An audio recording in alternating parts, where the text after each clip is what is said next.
Hi, Governor Fallin. My name is Wes Fryer, and I am a resident of Oklahoma City. I live in the Quail Creek neighborhood, and I appreciate you taking a few minutes to listen to a message that I have for you today.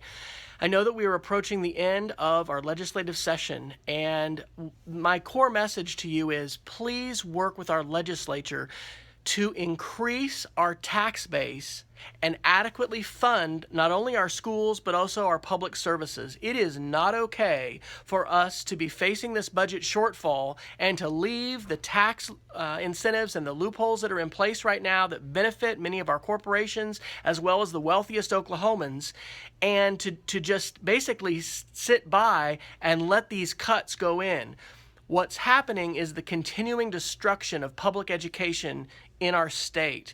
And I had a chance this past week to hear Robert Putnam, who's written a wonderful book called Our Kids, and it talks about how vital public education is in our country, and we need to be leading the country when it comes to innovative education and a high-quality education for all Oklahomans. Please, Governor Fallin, use the power and the authority that you have as our elected governor to change the status quo. I know that from what I've heard in the legislative session, it's a very limited number of people who come together and talk about the budget and present it for a vote.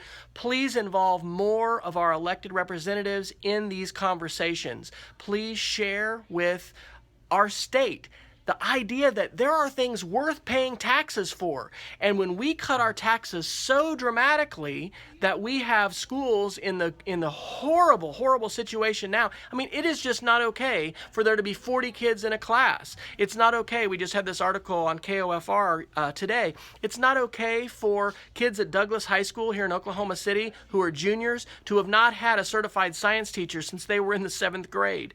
I've heard so many horror stories in the last couple weeks from many of our educators. Please, Governor Fallin, work with the legislature, work with other elected officials. Help us increase our tax base. Help us pay for things that are worth paying for, and that includes funding for public schools as well as a variety of other public services. I know you're in a difficult place. I can't even probably imagine how challenging it is. Please know that we as Oklahomans do not believe it's okay for us to be in this budget crisis, and the legislature as well as you have that opportunity to step up and make a difference. Please do that in the weeks and days ahead. Thank you.